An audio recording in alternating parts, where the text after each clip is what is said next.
Alors, dernier élément du jeu, ce sont les ports. Donc, les ports sont représentés par ce symbole.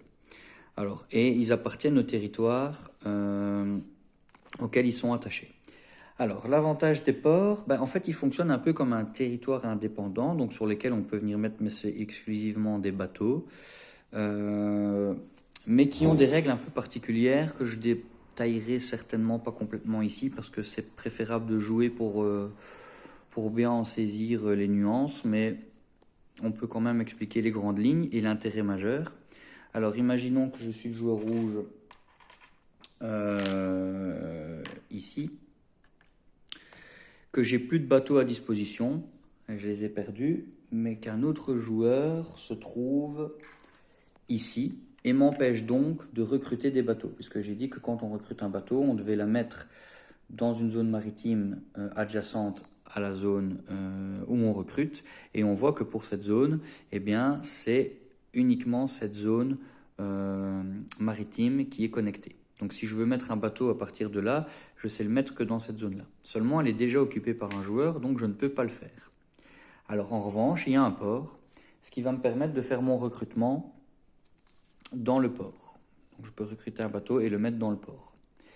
Et ça, par la suite, à partir du port, je pourrais mettre un ordre de marche dessus et le jouer comme un ordre de marche normal pour sortir du port et attaquer cette zone maritime et tenter de la récupérer. Donc ça, c'est vraiment l'intérêt majeur du port, c'est faire un recrutement dans le port pour récupérer une zone maritime adjacente. Alors, le port, il fonctionne comme une zone, comme un territoire complet. Ça veut dire que un bateau seul dans un port ne forme pas une armée. Par contre, deux bateaux dans un port forment une armée et doivent se limiter à ce qui est permis par la piste de ravitaillement. Le maximum de bateaux qu'on peut avoir dans un port, quel que soit le niveau de ravitaillement, c'est 3. On ne peut jamais aller au-delà de 3. Alors, il faut savoir que on n'aura jamais une situation où on aura des bateaux d'un joueur qui n'est pas le même que celui qui contrôle le territoire. Donc ça, cette situation-là, c'est pas possible. Ça veut dire quoi? Ça veut dire que un joueur gris, si c'est le joueur rouge qui possède ce territoire, il peut pas prendre le port. Ça c'est pas possible. Il peut pas rentrer dans le port si ce territoire-là ne lui appartient pas. Donc ça, c'est bon.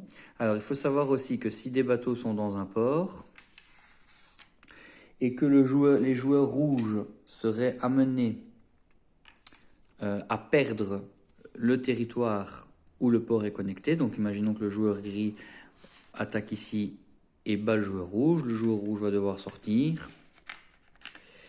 Et là, automatiquement, tous les bateaux qui sont dans le port sont remplacés par des bateaux du joueur qui a pris le contrôle du territoire. C'est automatique, si la limite de ravitaillement le permet. Si pas, peut-être qu'on en remettra qu'un ou peut-être même pas du tout. Donc voilà, mais si c'est possible, tous les bateaux sont remplacés automatiquement par le nouveau joueur qui contrôle le territoire. Donc ça, c'est une règle importante à savoir aussi. Alors, donc l'intérêt des ports, c'est de pouvoir sortir, évidemment. Alors, mais ce qu'il y a de bien, c'est qu'on peut y jouer des ordres de consolidation de pouvoir. Donc, si on ne sait pas quoi faire avec ces ports ou avec ces bateaux, ça peut toujours ramener un pion pouvoir. Donc, j'ai dit tout à l'heure, dans une zone de mer, cet ordre-là n'a aucun effet. En revanche, dans un port, il fonctionne comme sur un territoire normal.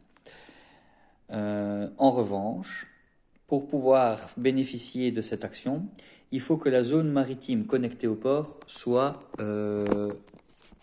libre ou qu'on la possède déjà. Donc, situation où les bateaux sont comme ceci, cet ordre fonctionne parce que cette zone de mer est libre. Donc on récoltera un pion pouvoir pour ce port. En revanche, si on est dans cette situation, ce pion n'a pas d'effet parce que la zone de mer connectée est occupée par un joueur adverse. Donc ça, c'est un petit élément du jeu qu'il faut savoir. Alors, ce que peut faire d'autre un port, c'est qu'il peut soutenir une bataille, mais uniquement en mer. Donc si par exemple le joueur rouge veut récupérer cette zone de mer en venant avec un bateau qui vient de l'extérieur, eh bien le port peut apporter sa force de combat à la bataille. En revanche, dans le cas où le joueur rouge se fait attaquer par la terre, même s'il y a un ordre soutien ici, l'ordre soutien ne fonctionne pas pour soutenir le combat sur la terre. C'est le seul moment où les bateaux ne peuvent pas soutenir une zone terrestre, c'est quand les bateaux sont dans le port. Donc voilà. Et même règle pour l'ordre raid. Donc on peut faire un raid vers la mer et pas vers la terre. De toute façon, vers la terre, ça n'a pas de sens puisque le joueur qui possède le port possède le territoire ici. Donc ça, on ne sait pas le faire. En revanche, on peut imaginer que une situation dans laquelle un bateau gris pourrait venir d'ici pour attaquer celui-ci. Ces deux bateaux-là seraient en soutien. Eh bien, le raid peut enlever le soutien qu'il y a ici. Et à l'inverse, ça marche aussi. Un ordre raid ici peut faire un raid dans un port. Voilà, donc comme ça, l'ordre raid, là, il marche dans les deux sens. Voilà un peu pour les ports. Et finalement, je pense que j'ai expliqué toutes les règles du port, mais elles sont assez particulières et c'est souvent à rappeler en cours de jeu, mais ça pose pas particulièrement de problème. Voilà, je pense que j'ai fait le tour.